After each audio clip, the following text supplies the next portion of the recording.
This FCA Game of the Week is sponsored by Great Western Supply. Thanks, Colin!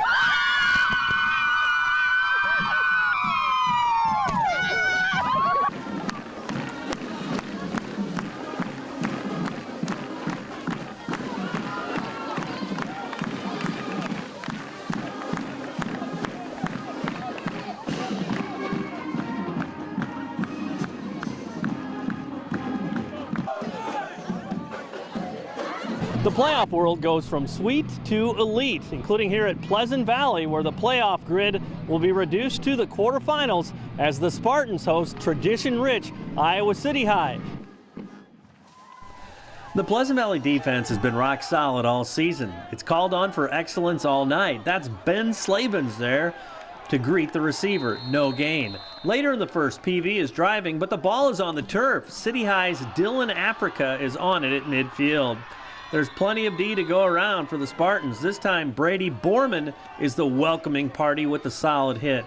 Later in the first, City High on the verge of scoring, but the Little Hawks fumble. Slavens is there to pounce on it at the 9.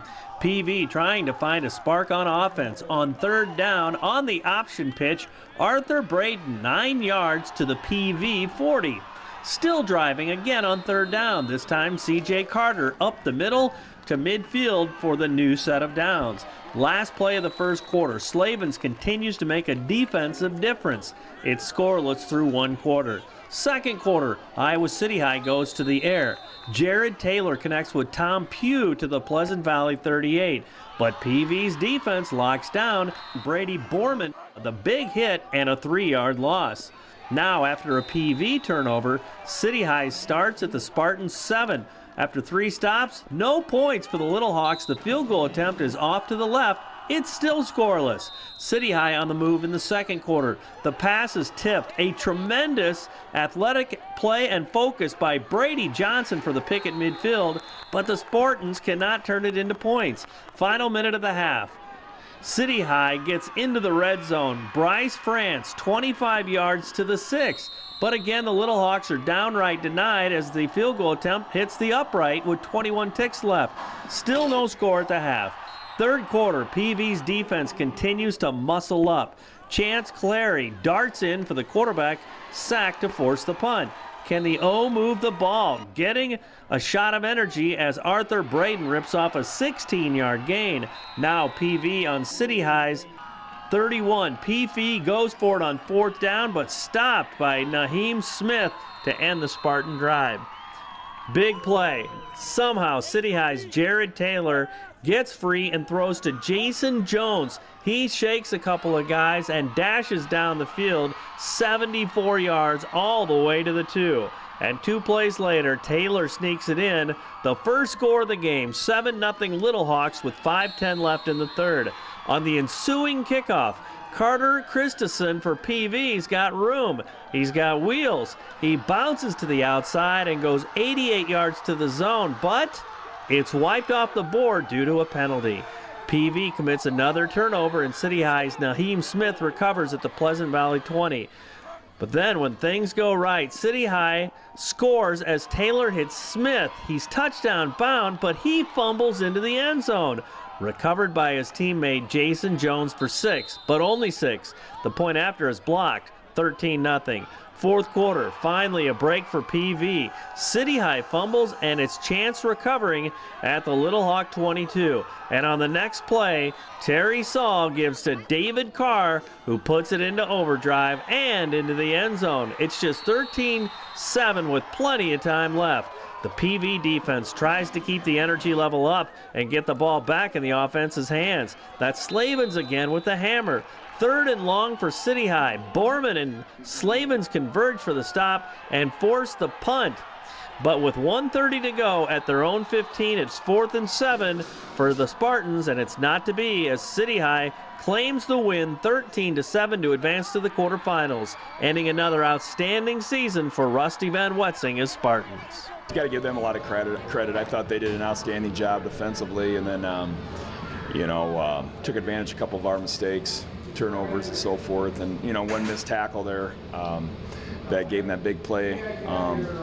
really we were in position, just kind of missed tackle. Then we had a huge holding puck. You know, just they compiled throughout the game, and you know, eventually we didn't have any time, didn't have enough time left. But you know, they're a good football team. I thought it was kind of a tough matchup for us in some respects. They weren't big, but they were just quick and athletic and hard to block. And you know, we had a hard time blocking them all night long, and they were able to make a lot of plays. And we were in uncomfortable down and distance the whole night too, Dan. That was the other problem. You know, we just, you know, 2nd and 8. You know, it just we started we'd get a few things going, and then couldn't connect on some routes either. And you know, they just kind of piled up. But hey, we gave ourselves a chance to win. You know, we got some turnovers, and you know, defensively I thought we played pretty well.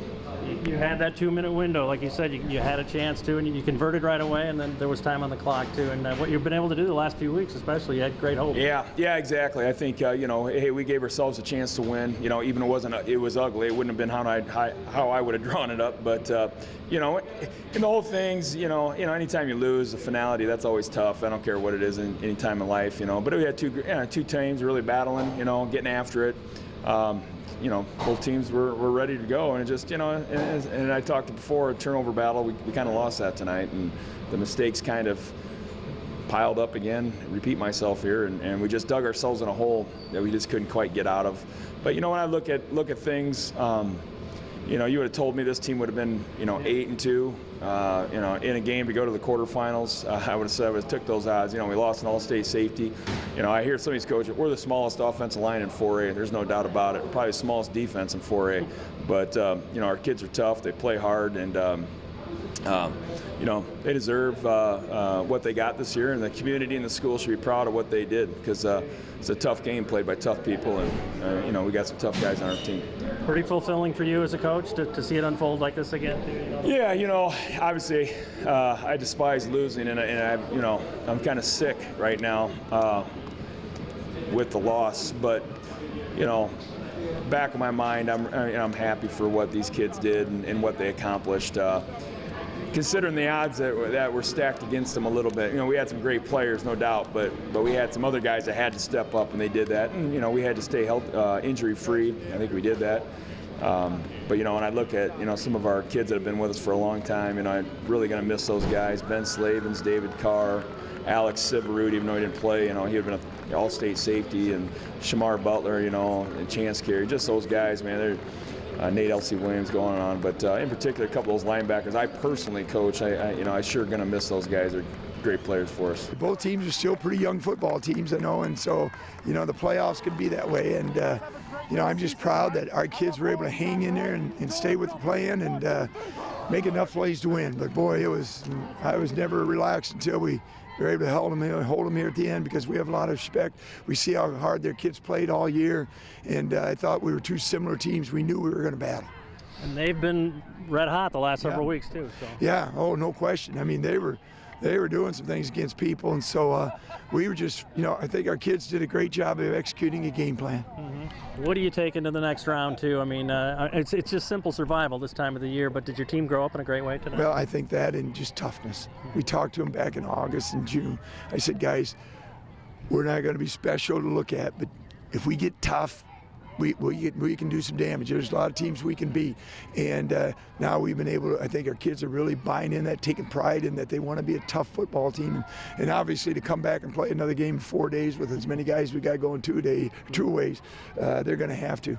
How fulfilling is it? You know, they had that 2-minute stretch there, they recover fumble, they score, and then you guys find a way. Yeah. Oh, you know, it's just very fulfilling. You know, to be in a tough playoff game like this and find a way to win, and then hold them a couple times when they kind of had the momentum.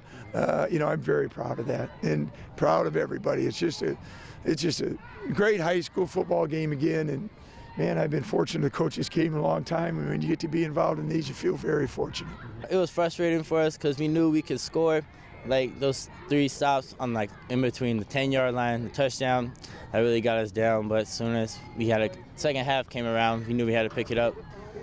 What was it like in the locker room at halftime too? That you guys did have your chances, but I mean, and the momentum still seemed to be on your side. I mean, it was scores, but it seemed like you were still ahead. You know what I'm saying? Yeah, when we were in the locker room, we were kind of down on ourselves because we knew we could have been up by like 2 touchdowns.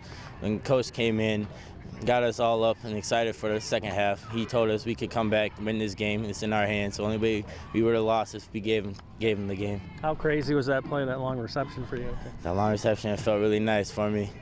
I was disappointed in myself and didn't get the touchdown, but my quarterback put a good ball on me to get that play off. How does it speak to you that it's at this level it comes down to 1 or 2 plays and you got to produce, and you did? Yeah. Well, to me, I didn't really do good of a job. I dropped balls there and there, but our running back held his own, gave us a shot to throw the ball because they tried to come down on him, give the receivers a good chance to catch the ball. Well, then they had their chance at the end too. I mean, you guys just had to be saying a little prayer, man. Hang on for dear life. Right? Yeah, we knew they would try to run the ball, the option plays, so we just had to stay disciplined and do what we were taught. What do you take now to the next round? This is a whirlwind. This playoffs is just game after game. Yeah, we're just excited for the next game, really. We're going to come back tomorrow, get our minds right on the next game to win. How about you? Are you ready to start Fellowship of Christian Athletes at your college, high school, or middle school, just like we have here at Pleasant Valley? To find out how, you can contact me or check out our website at illowafca.org. With this FCA Game of the Week, I'm Dan Pearson.